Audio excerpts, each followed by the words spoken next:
那我们要怎么样子去才认出所谓的禅定呢？我们先把心要清净，什么都不要去想，把它就是留在一个非常平静的一个状态，然后就有没有自然而然出现一些烦恼啊、杂念啊这样的时候，首先认得出来烦恼的时候也是很好的。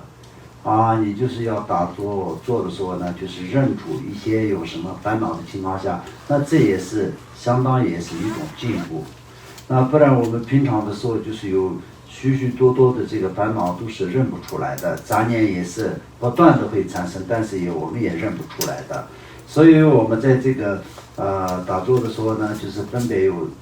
3种版本嘛，对不对？对。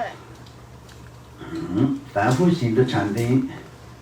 是指单指明乐无分别的觉受，希求此目标为当着觉受的妙味而观修时，称为凡夫行的禅定。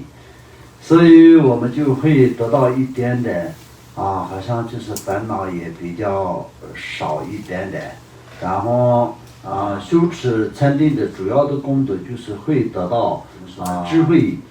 天眼以及神通、神变等等的一切这些都是禅定的功德但是这个怎么说呢？主要的禅定的我们这一个初学者的一个状态来说的话，那我们就一开始的时候就会有一些结束嘛，会有一些感受说好像就是这个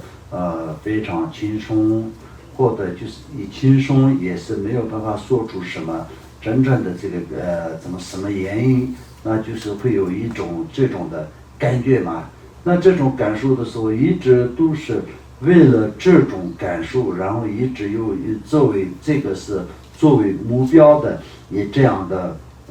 禅定的话，那这也不是说是我们真实的要修持的这个禅定，这也是要知道这是一个过程，但是也是不要贪于在这样的一个结束上面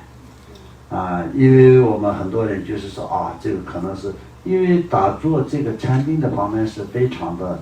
多的这个过程，所以呢就是这个来说的话，就是有不同的各种各样的一些感受，但是我们呢修持主要的就是大圆满的这个禅定，然后就是修持我们就是要修到最后的最接近的一个这样的状态为主要的嘛。所以这样的情况下，我们把这些都是一定要当做过程，然后就是要去修持的。那前面我们只是为了这样的就是结束短暂的一个这样的一个乐趣嘛，相当于就是禅定，这也是这一个初学者一开始打坐的时候就根本就不会产生的但是禅定修到一定的一个程度的时候，会有这种非常的心比较平静，而且是非常怎么说呢轻松的一个轻松自在，也没有如果是在到底这个是什么样子的一个状态，从什么样子的一个情况而来的，然后也是看不出来，也没有什么特别的这种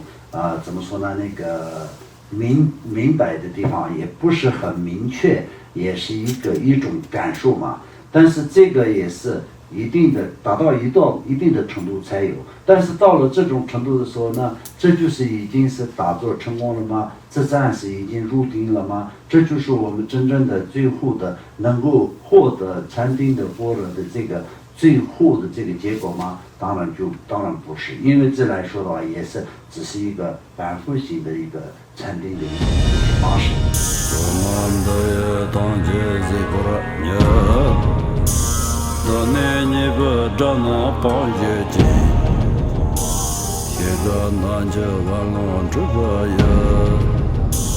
自本作人着康着